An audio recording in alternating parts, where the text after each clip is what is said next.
Permítame, por favor, una vez más orar para iniciar con nuestro tema. Amado Padre, te damos gracias porque tú eres bueno, tú eres grande y tú eres todopoderoso. Te damos gracias porque tú te revelaste a nosotros a través de tu palabra escrita y nos llama, Padre, a amar, a deleitarnos en tu palabra. Ayúdanos aún en este momento a que nuestro amor por ti y por tu palabra aumente. Y ayúdame a mí a ser fiel a ti en la medida que yo enseño. Te lo pedimos en Cristo, Señor y Salvador nuestro. Amén. Esta noche, en esta tercera plenaria, a mí me ha tocado el tema de predicación expositiva y la teología bíblica. Ya el hermano Ryan, en la primera plenaria, nos presentó una visión bíblica de la iglesia y él compartió con nosotros las 9 marcas de una iglesia sana o saludable. La predicación expositiva y la teología bíblica son las 2 primeras marcas, porque entendemos que es la predicación de la palabra y la correcta interpretación de la palabra el fundamento de la iglesia. En la primera sección establecimos que nuestro propósito debe ser construir iglesias que adoren, iglesias que reflejen el glorioso carácter de Dios mediante la exposición y la obediencia de su palabra. ¿Cómo se cumple este propósito? La pregunta. ¿Cómo nosotros como iglesias glorificamos a Dios? Se cumple, y ese es un argumento que ya el pastor Sugel en la plenaria anterior introdujo, y yo voy a continuar hoy, y él va a continuar mañana. Nosotros estamos argumentando que ese propósito se cumple mediante la palabra de Dios. Toda la vida de la iglesia debe girar en torno a escuchar la palabra de Dios. Nosotros en iMarks recibimos muchos correos electrónicos haciéndonos preguntas de pastores, diversos temas. Muchos correos electrónicos sobre cómo nosotros aplicamos la membresía en la iglesia si no tenemos membresía. Cómo practicamos la disciplina en la iglesia de una manera bíblica. Recibimos email o correo electrónico preguntándonos cómo estructurar la parte de los ancianos o pastores y diáconos. Cómo deben funcionar en la vida de la iglesia. Y de esos temas hablará el hermano Juan y Ryan en los próximos días. En fin, recibimos todo ese tipo de correo, pero casi nunca recibimos correo sobre la predicación. Y esto quizás es producto de una idea que tienen muchos pastores. En Estados Unidos, y esto es una encuesta que se hizo en Estados Unidos con unos 1,430 pastores, esa fue la muestra, de diferentes denominaciones, de diferentes edades o tiempo en el ministerio.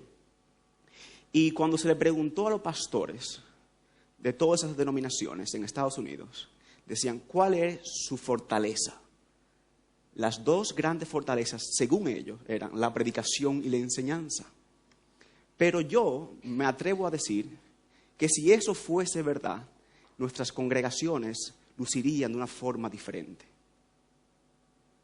Si la predicación estuviera tan bien, nuestras iglesias quizás lucirían diferente. Anselmo, el teólogo, él decía que la predicación de la iglesia, y no estoy citándolo literalmente aquí, estoy parafraseando, porque hace mucho que leí ese libro. Él decía que la predicación de la iglesia es el termómetro para medir la salud de una iglesia. Y dice, a través de la historia podemos ver la predicación como el parámetro para medir la fidelidad y la salud o sanidad de las iglesias. Hoy yo quiero compartir con ustedes 4 puntos. Solo la palabra de Dios da vida, y aquí yo estaré enfatizando un poco ya lo expuesto por el pastor Sugel. Segundo, el propósito de la predicación es exponer fielmente la palabra de Dios, ese segundo punto. Tercer punto, la mejor forma de predicación es expositiva.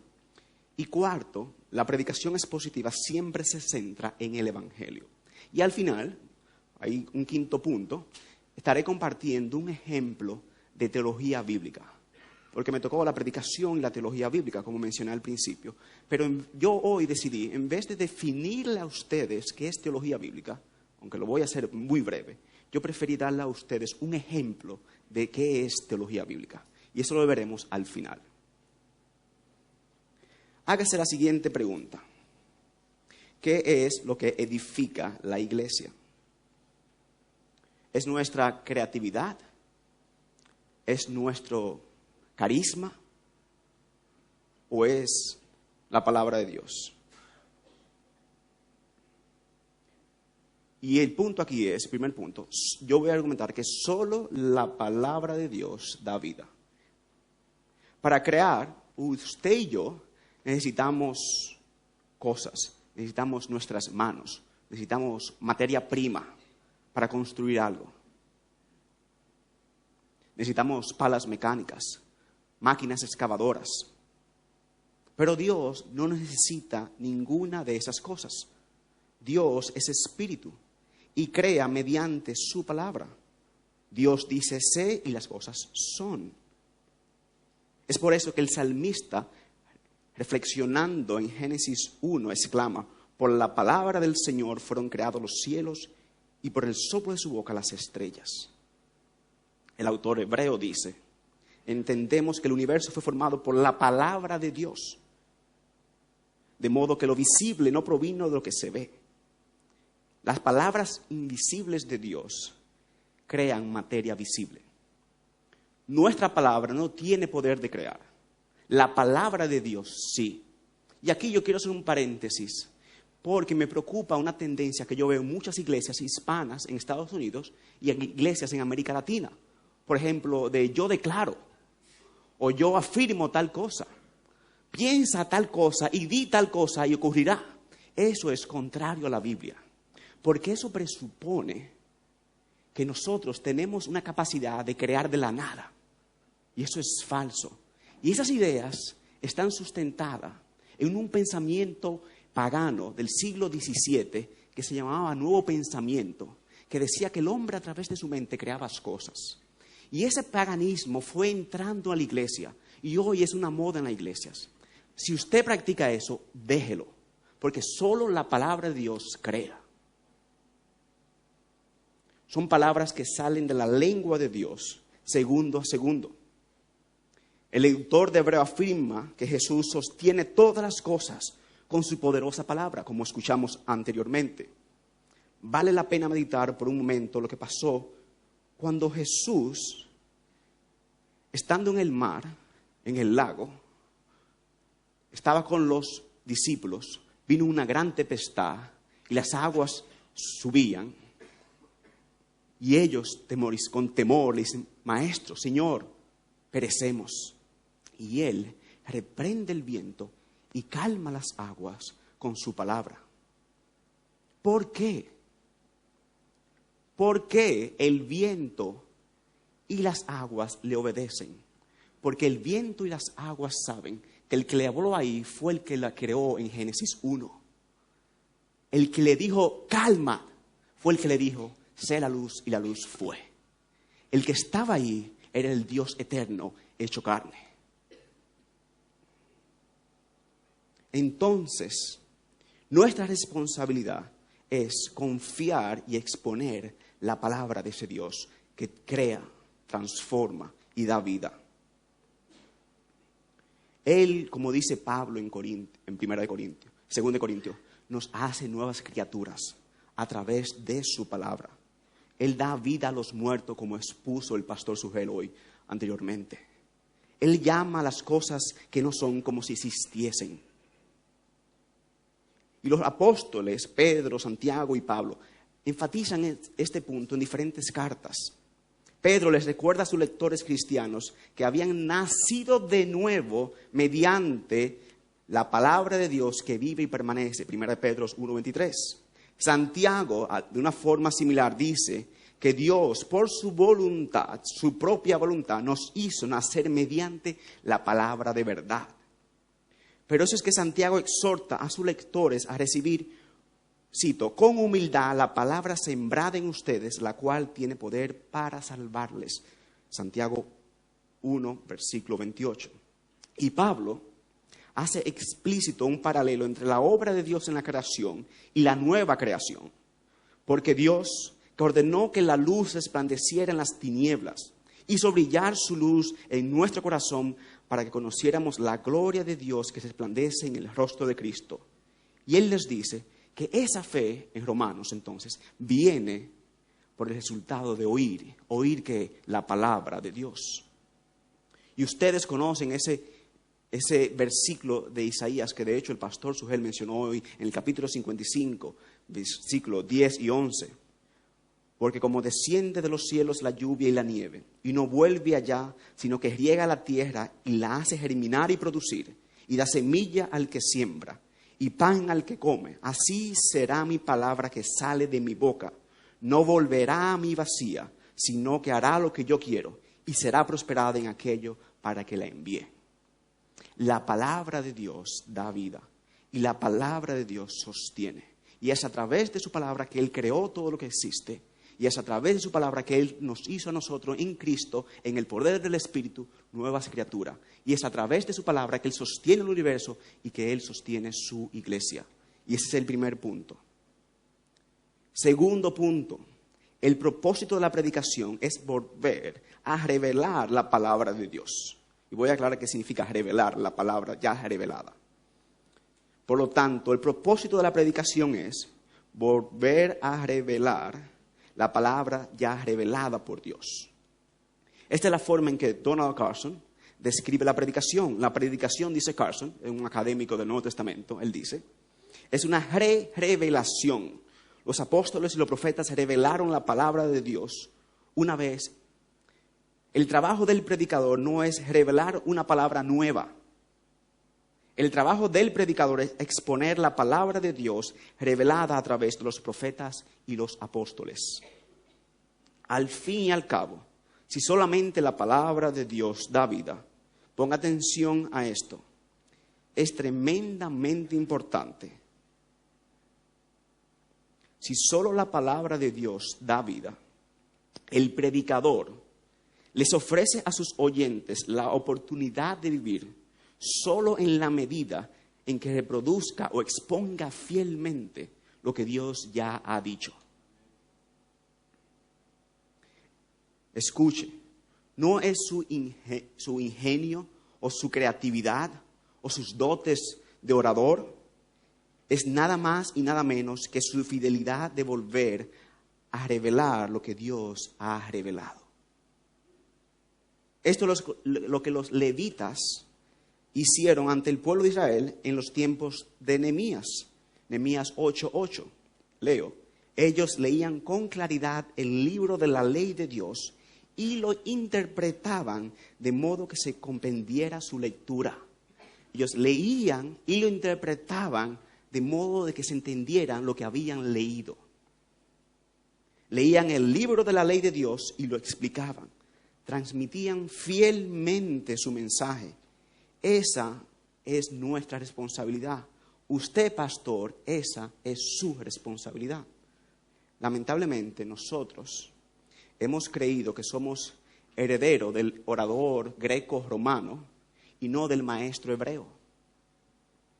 Tratamos de imitar los tipos de oratoria de figuras como Fidel Castro, Joaquín Balaguer, Juan Perón, que eran grandes oradores.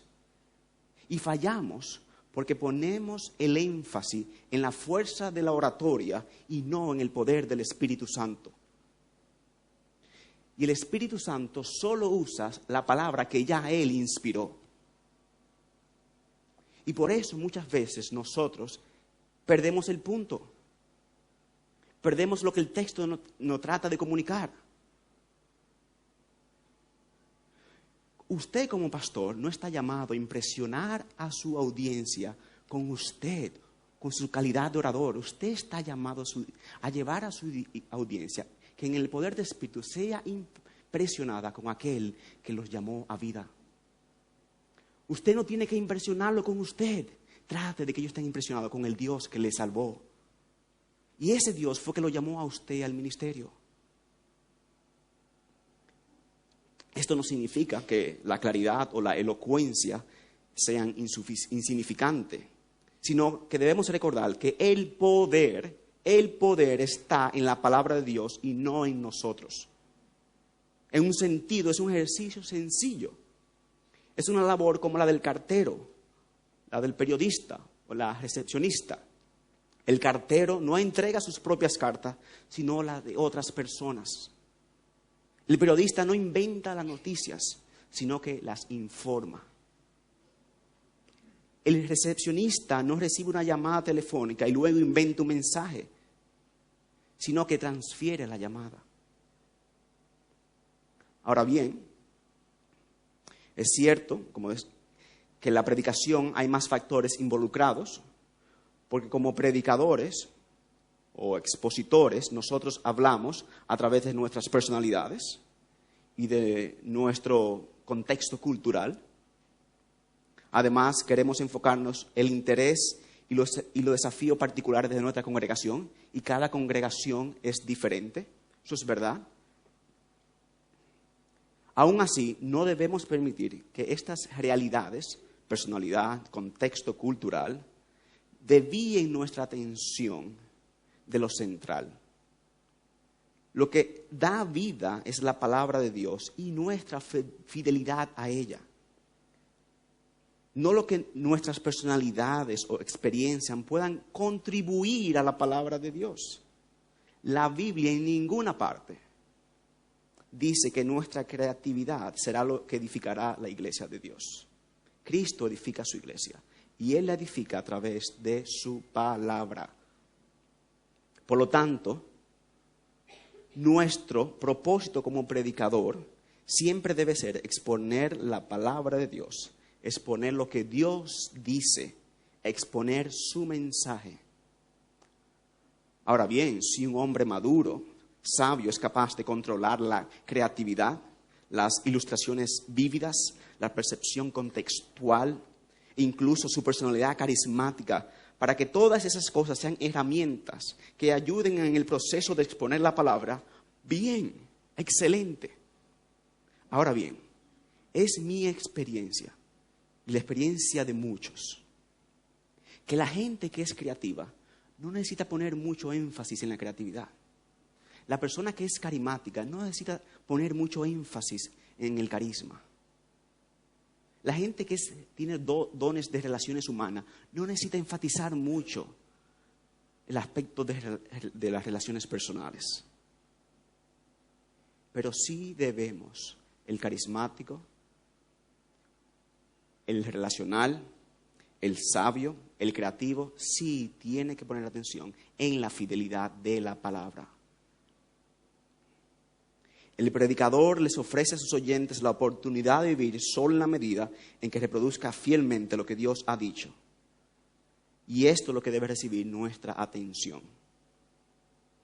Quizás una ilustración sea útil en este punto. Y ustedes notas tienen el jefe de prensa. Supongamos que una persona muy creativa y carismática sirve o trabaja como jefe de prensa para un senador en una provincia en particular. El senador, sabiendo que estará ausente la semana próxima, le deja a su jefe de prensa una nota sobre cuál es su posición frente al tema de la deuda externa. Le dice, por favor, comunica esto, hay una rueda de prensa, expresa cuál es mi posición, yo no estaré aquí, yo estaré de viaje. Perfecto. El jefe de prensa recibe esa nota de su jefe, el senador, y se presenta frente a los periodistas y el público en general que vino a esta rueda de prensa. Imagínense ustedes que un buen vocero de experiencia puede haber aprendido a sazonar sus explicaciones con un poco de creatividad o carisma para hacer que el mensaje sea más claro y persuasivo. Bien, pero ningún jefe de prensa con 5 sentidos dejaría que sus cualidades sean un obstáculo o alteren el mensaje íntegro del senador. Ese es su único propósito, comunicar la postura del senador. De lo contrario, él perderá su trabajo. quizás algunos pastores deberían perder su trabajo. El simple y claro propósito de la predicación es exponer fielmente la palabra de Dios. Y todas las armas disponibles en nuestro arsenal deben estar enfocadas en ese fin. Por lo tanto, punto 1, solo la palabra de Dios da vida. Punto 2, el propósito de la predicación es, por lo tanto, volver a exponer fielmente lo que Dios ya ha revelado. Tercer punto, la mejor forma de predicación es expositiva. La mejor forma de predicar, así es, la mejor es expositiva. Se podrá decir que el único distintivo de la predicación expositiva es que busca exponer fielmente el texto de Dios. En primer lugar, aquí hay dos ideas erradas que yo quiero aclarar. En primer lugar, hay que deshacerse de las ideas con respecto a la longitud del texto bíblico, como si los sermones expositivos cubrieran solo 1 o 2 versículos. Usted puede predicar, cubrir poco o mucho. De hecho, el hermano Juan aquí, él ha predicado en su iglesia un sermón de todo el libro de Génesis, un sermón de todo el libro de Éxodo. De hecho, yo creo que él completó toda la Biblia. Él predicó un sermón expositivo de cada libro de la Biblia, desde Génesis hasta Apocalipsis. Y fue expositivo. Y él tomó un domingo el libro de Génesis completo. Pero ¿cuál es el punto? Predicar el mensaje de Génesis. Pero yo también puedo hacer un mensaje expositivo de 5 versículos. Entonces, el tema de la longitud de los versículos o de los capítulos no es un tema. El punto es que sea fiel a lo que esos versículos que usted está exponiendo, usted exponga lo que ellos exponen. Segundo error o idea errada. Por favor, no se debe asumir que la predicación expositiva apela solo al intelecto y no al corazón, al alma o a la voluntad. Eso es errado. Si ustedes quieren un ejemplo, yo le invito a ustedes a que vayan a la página de ibcj.org y vean los sermones del pastor Sugel Michelén. Él le explica expositivamente, pero él no solamente apela al aspecto cognitivo, a la mente, él también apela al corazón, así como hacía Natán cuando confrontó a David. Si hay algo definitivo en un sermón expositivo, es que explica, describe, esboza el significado y propósito de un texto bíblico en particular. El sermón expositivo dice, este es el punto de este texto y es relevante para ti sin importar quién seas, de dónde vengas, ni lo que esté pasando en este momento. El predicador debe debe concentrar todos sus esfuerzos en reproducir el peso de la Biblia en los corazones y la mente de la congregación y evitar que cualquier cosa obstaculice ese propósito. El predicador, y aquí voy a tomar un extremo, debe preferir aburrir o ofender a su congregación antes que no darle la oportunidad de escuchar la palabra de Dios. Como ya hemos visto, el predicador sabe que solo les da a sus oyentes la oportunidad de vivir verdaderamente en la medida que reproduzca fielmente lo que Dios ya ha revelado.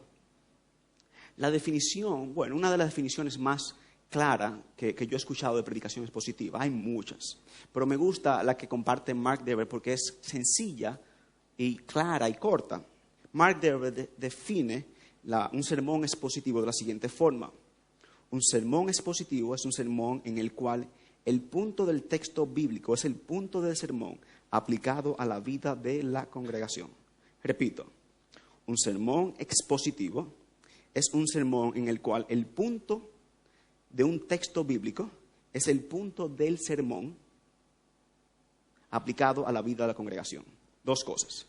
Yo puedo decir, como ilustró el pastor Sugel, Josué tuvo un sueño, yo tengo un sueño, yo uso esa palabra y de ahí yo me voy, pero no estoy predicando la Biblia. Yo uso un sermón como un trampolín para yo decir lo que yo quiero usar. Eso no es fiel a la palabra.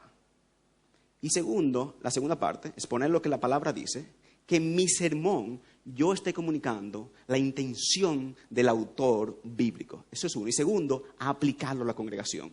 No es una charla exegética, donde digo, punto 1, esto 2, ok, vayan para su casa. No, yo debo aplicarlo a la congregación. Ahora bien, usted no sabrá aplicarlo a su congregación si usted no conoce su congregación. Una aclaración sobre las aplicaciones, y es que yo me he dado cuenta, muchos pastores en la semana, cuando están trabajando en su sermón para el domingo, yo espero que usted trabaje en la semana y no el sábado en la noche o el domingo en la mañana, piensan y dicen, ok, el texto dice tal cosa, bien, entonces ahora yo necesito hacer aplicaciones. Bueno, la hermana María tiene problema con un hijo rebelde que está luchando con unas adicciones. Y el hermano Pedro está luchando porque perdió un trabajo. Entonces yo necesito de cómo aplicarle esto a la situación. No, porque usted está trayendo una situación en particular y la impone en el texto. Aplíquele a la congregación lo que la congregación lo que el texto comunica, no lo que usted entienda que ellos necesitan escuchar. Una pregunta que quizás, ya que estoy diciendo que la predicación es positiva, es la mejor forma de predicación, quizás usted se esté preguntando entonces, otros tipos de predicaciones, por ejemplo, la predicación temática, ¿es incorrecta? No. Creo que predicar temáticamente está bien de vez en cuando. En mi iglesia sí lo hacemos. Nosotros predicamos, por ejemplo, el primer semestre de enero, estuvimos predicando en Mateo, después varios hermanos predicaron otros textos durante el verano, después hicimos una serie sobre la iglesia, y después regresamos a Mateo. Estamos en el capítulo 21 de Mateo. Tenemos ya más de un año en Mateo. Entonces, Juan duró mucho más que eso en Mateo. El punto es, no está mal predicar una vez en cuando un sermón temático. Irónicamente, eso es lo que yo estoy haciendo. Yo estoy tomando un tema y exponiendo el tema. Yo no estoy tomando un versículo bíblico como base. Esto no es un sermón expositivo lo que estoy haciendo. Yo estoy compartiendo con ustedes una plenaria temática. Entonces, el punto es que nosotros debemos darle a la comunidad, a la congregación, la palabra que Dios ha revelado. Y también hay pastores que dicen, no, pero es que la congregación hoy día necesita un sermón de tal cosa. Muchas veces influenciado por lo que ellos quieren que la gente haga. Voy a predicar el próximo mes vamos a predicar sobre el chisme. Comienzan el chisme. Después la oración. Después el diezmo. La Biblia, yo le quiero decir esto a ustedes, y escuchen, la Biblia, la palabra de Dios, sabe mejor que usted lo que es relevante para su congregación.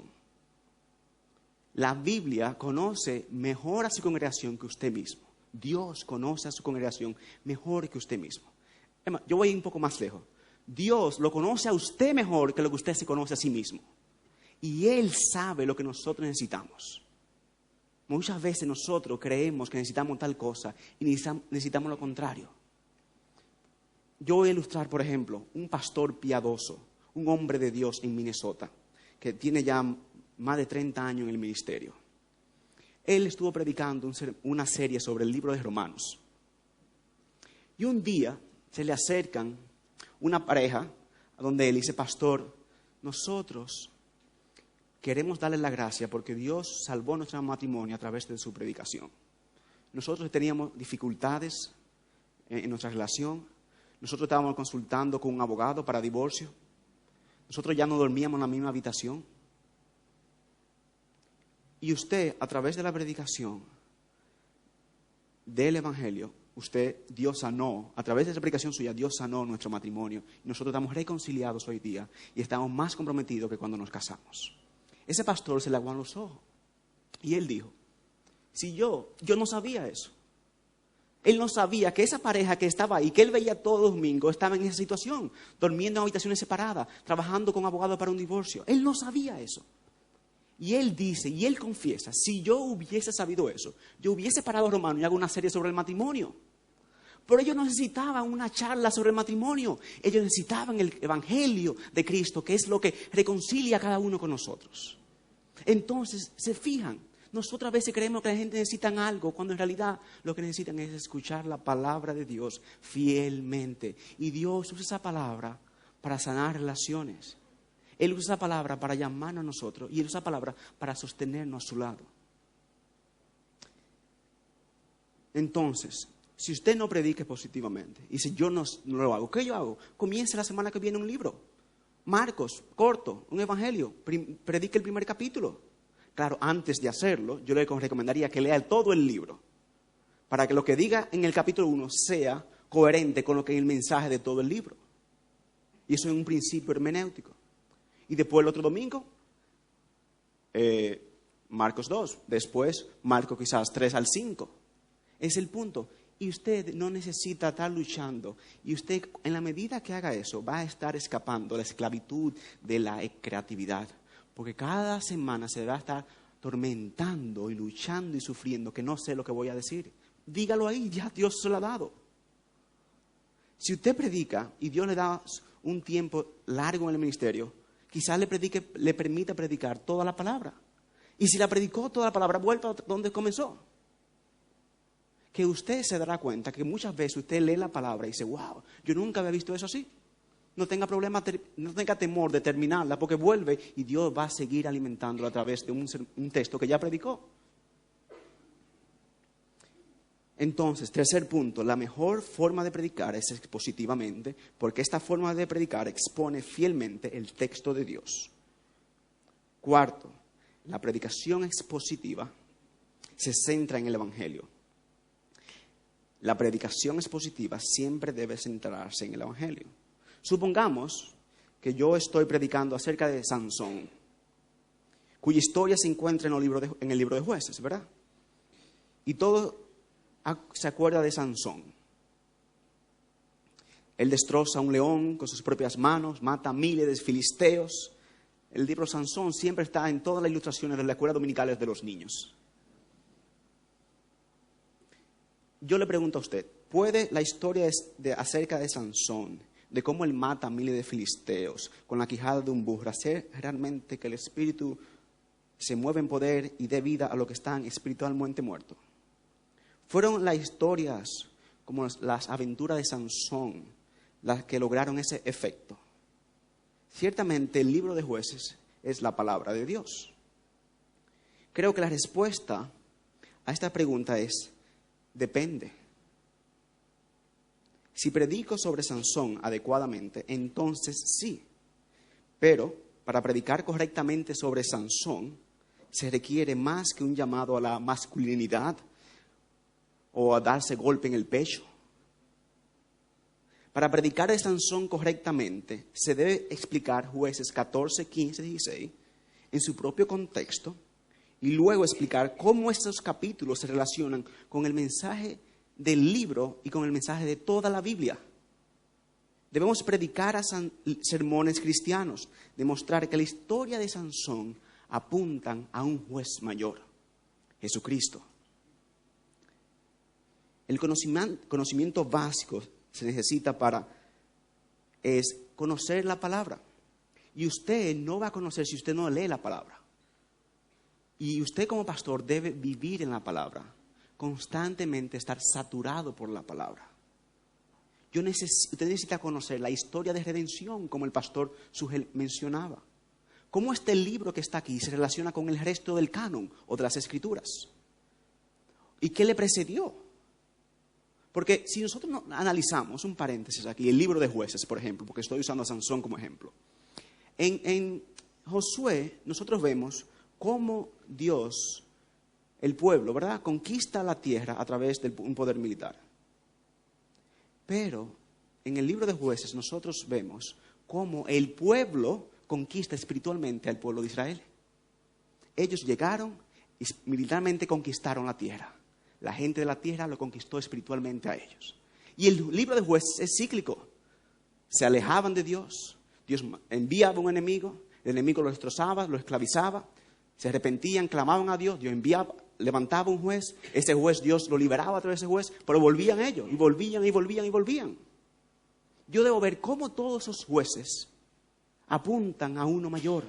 Cómo todos esos libertadores apuntan a un gran libertador. El problema de Israel no eran los enemigos de la tierra. El problema de Israel era el pecado en su corazón. Y así como Sansón derrotó a los filisteos, ellos todavía continuaron pecando y murieron.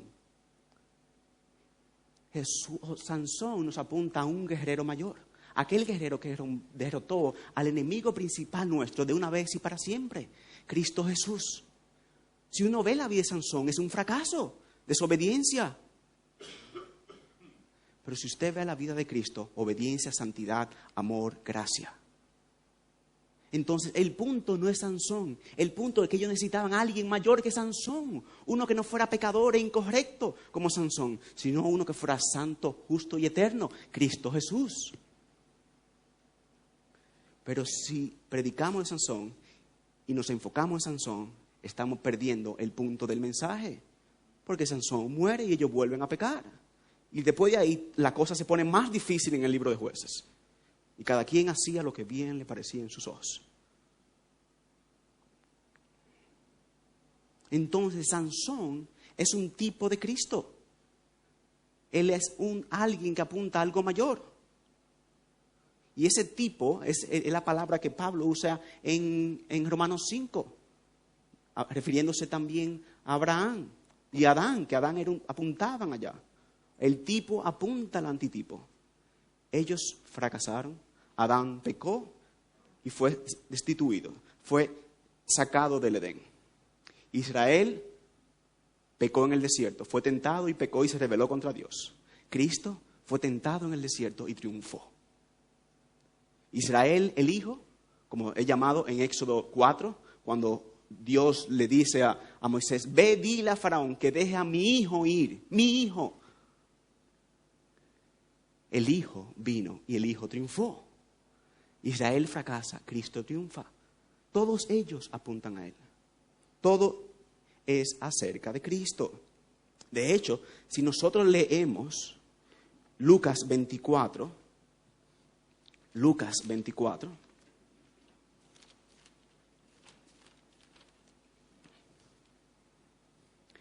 en el camino a Emaús, cuando el Señor Jesucristo resucitado se le aparece a dos discípulos, he aquí dos de ellos, Lucas 24, versículo 13, dos de ellos iban al mismo día a una aldea llamada Emaús, que estaba a 60 estadios de Jerusalén.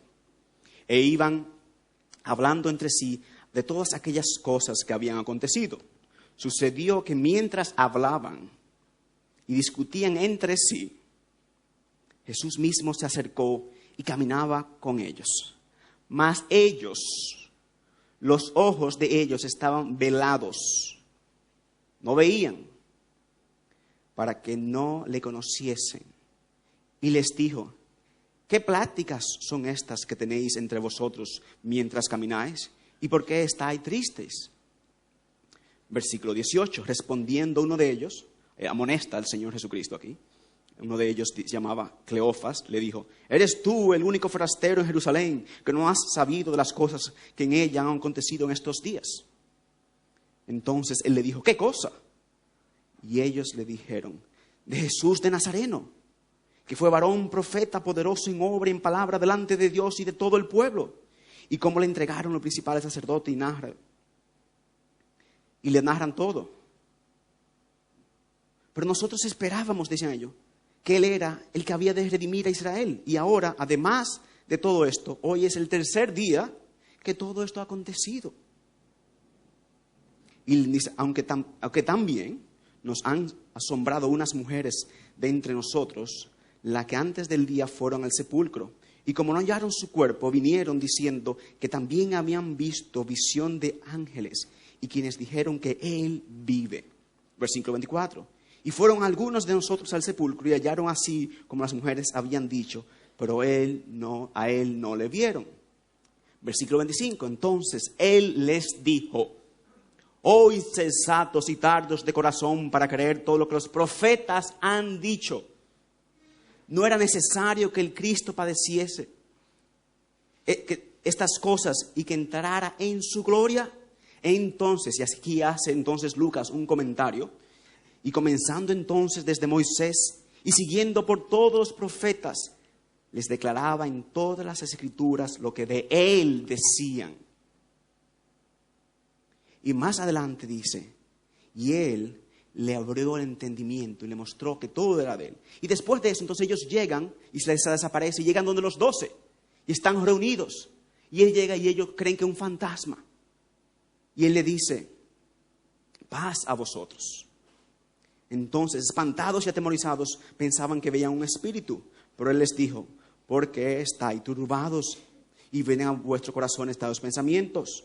Y después, más adelante, en el 44, estas son las palabras que os hablé, estando aún con vosotros, antes de la cruz, que era necesario que se cumpliese todo lo que está escrito de mí en la ley de Moisés, los profetas y en los salmos, todo el Antiguo Testamento. Entonces les abrió el entendimiento para que comprendiesen las Escrituras. Y les dijo, así está escrito, y así fue necesario que el Cristo padeciese y resucité de los muertos al tercer día. Cristo, Él le abre el entendimiento. Él le muestra cómo todo apuntaba a Él. El centro de la Biblia no es Abraham. El centro de la Biblia no es Israel. El centro de la Biblia no es David. Cristo es el centro de la Biblia. Él es el centro de la palabra de Dios. Él es el verbo hecho carne del cual los profetas hablaron, del quien Moisés escribió. Y esto es lo que nos ayuda a la teología bíblica. Y aquí yo quiero con ustedes ilustrarle algo. Ver cómo todo eso apunta a Él.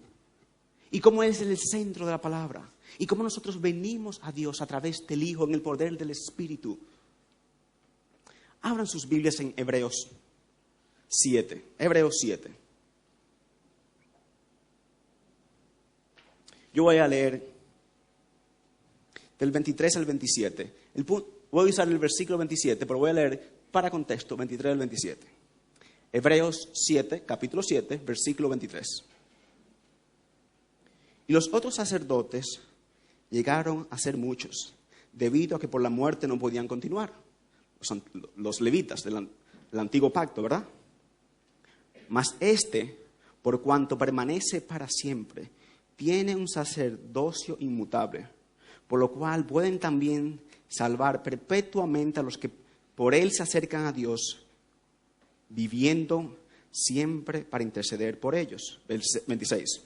Porque tal sumo sacerdote nos convenía, santo, inocente, sin mancha, apartado de los pecadores y hecho más sublime que los cielos.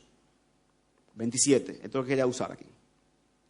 Que no tiene necesidad cada día, como aquellos sumos sacerdotes, de ofrecer primero sacrificios por sus propios pecados y luego por los del pueblo, porque éste lo hizo una vez y para siempre, ofreciéndose a sí mismo.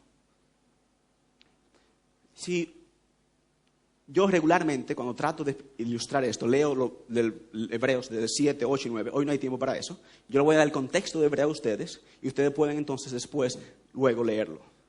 En el versículo aquí nosotros que vemos, en el capítulo 7, primero el autor de Hebreo está mostrándole a ellos cómo Cristo Jesús, que es de la tribu de Judá, era sacerdote, porque los sacerdotes eran de la tribu de Leví. Pero él le dice a ellos que no, que él es de la orden de Melquisedec, Génesis capítulo 14, que viene antes de la ley, antes de que se llamaran los levitas, antes de que ellos fueran a Egipto, antes de que salieran de Egipto. Dice, no, este es un sacerdote superior, Melquisedec, rey de justicia. Ese es ese que era rey y sacerdote. Entonces él hace ese contexto aquí y le explica, él no es un levita, él es de la tribu de Judá, pero él es sacerdote, porque él es de la orden de Melquisedec, para siempre. Le explica eso en el capítulo. Y entonces en los capítulos 8 y 9, él les explica a ellos cómo esos sacrificios se ofrecían año tras año y no limpiaban la conciencia de los pecadores. Y cómo se ofreció de una vez y para siempre. Y cómo el sacrificio de Cristo era superior a todos los sacrificios del Antiguo Testamento. Y cómo el antiguo pacto era inferior al nuevo pacto. Por eso había necesidad de un pacto mayor. Entonces, ¿cómo todo eso apuntaba a él? Ese es el punto de que el autor de Hebreo está aquí comunicando. Ahora bien, si nosotros nos vamos, por ejemplo, a Levíticos 16, el día de la expiación, ¿verdad? Quisiese poder leer Levítico, no puedo leer Levíticos 16. Entonces, ¿qué es resumo Levítico 16?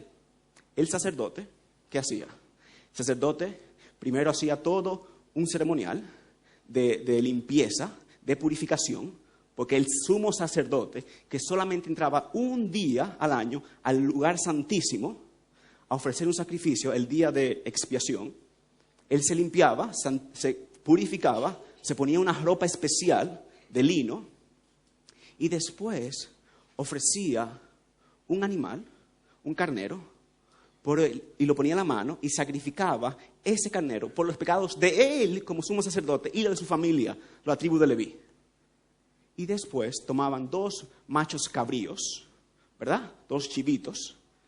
Entonces tomaban uno, le ponía entonces a uno de ellos, las 2 manos, lo degollaba y la sangre de ese animal era en sustitución de la sangre y del pecado del pueblo. Porque la paga del pecado era muerte. Y sin sangre no hay de pecado. Exacto. Entonces, ¿qué hacía? Habían 2 machos cabríos. El segundo le ponía las 2 manos.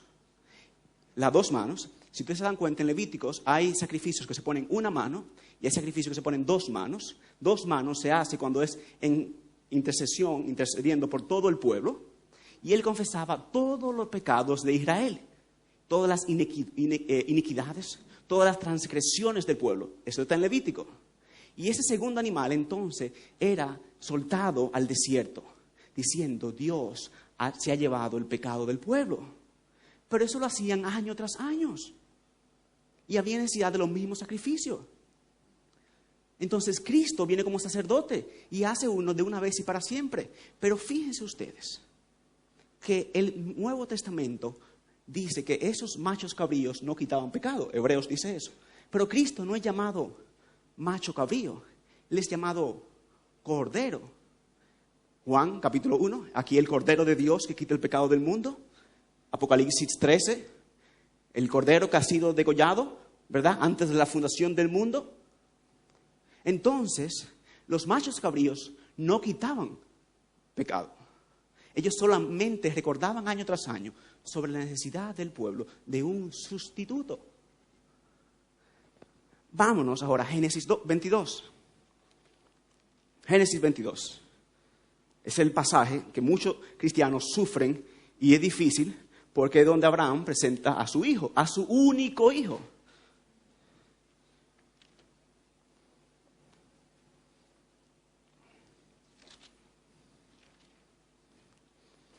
Vean ustedes,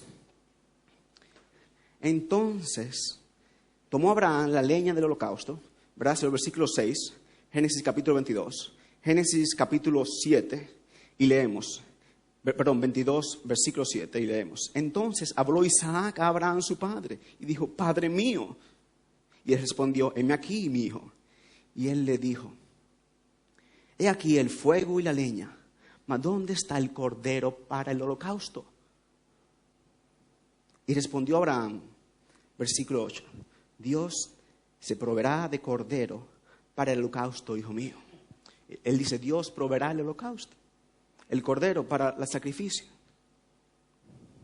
Si nosotros seguimos y vemos en el versículo 13, entonces, después que él iba a matar a su hijo, Dios dice, no lo hagas. Yo voy a proveer un sacrificio por el niño. Versículo 13. Entonces, Abraham alzó sus ojos y miró, y he aquí a sus espaldas un carnero trabado en un zarzal por los cuernos. Un carnero. Lo mismo que sacrificaban en Levítico. En Levítico nunca el día de expiación sacrificaban un cordero. Pero ¿qué dijo Dios? Versículos 7 y 8. Yo proveeré un cordero. Todos esos carneros y machos cabríos recordaban el sacrificio del pecado del pueblo y la necesidad de un sustituto. Pero no eran la promesa. Porque la promesa de una vez y para siempre era un cordero. Para concluir, si nos vamos a Génesis 15, uno capítulo más atrás. Aquí en Génesis 15, Dios hace un pacto. Dios hace un pacto con Abraham. Génesis 12, Dios llama a Abraham. ¿verdad? De la tribu de su familia, y dice, ven, y a través de ti serán benditas las naciones, y te haré el padre de muchos, ¿verdad? Y te haré un gran nombre. Génesis 12. Génesis 15, el sacrificio. Y Dios en Génesis 15 le dice a ellos, le dice a Abraham, busca estos animales, buscas estas aves, degolla las aves, divide los animales en dos y pon una parte aquí y una parte aquí.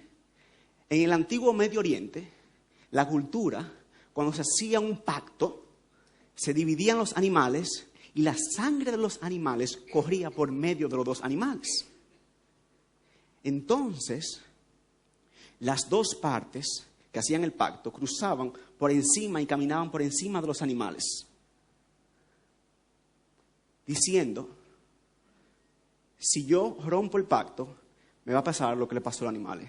Si tú rompes el pacto, te va a pasar lo que le pasó a los animales.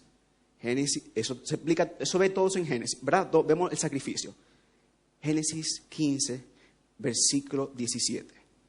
Y sucedió que puesto el sol y ya oscurecido, se veía un horno humeando y una antorcha de fuego que pasaba entre los animales. En aquel día hizo Jehová un pacto con Abraham. Nosotros sabemos que quien pasó por los animales fue Dios. Abraham estaba dormido. Él no pasó por arriba de los animales. Dios le estaba diciendo a Abraham, yo he hecho un pacto contigo. Si tú rompes el pacto, yo muero. Si yo rompo el pacto, yo muero. Dios no rompe el pacto. Dios sabía que lo iba a romper.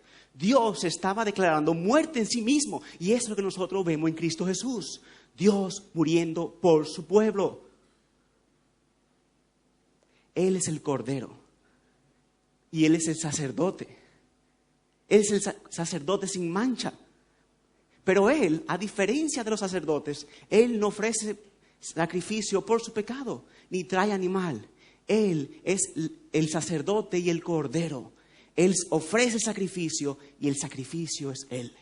Y es a través de Él y su vida que Él nos salva a nosotros. Nosotros todos hemos pecado.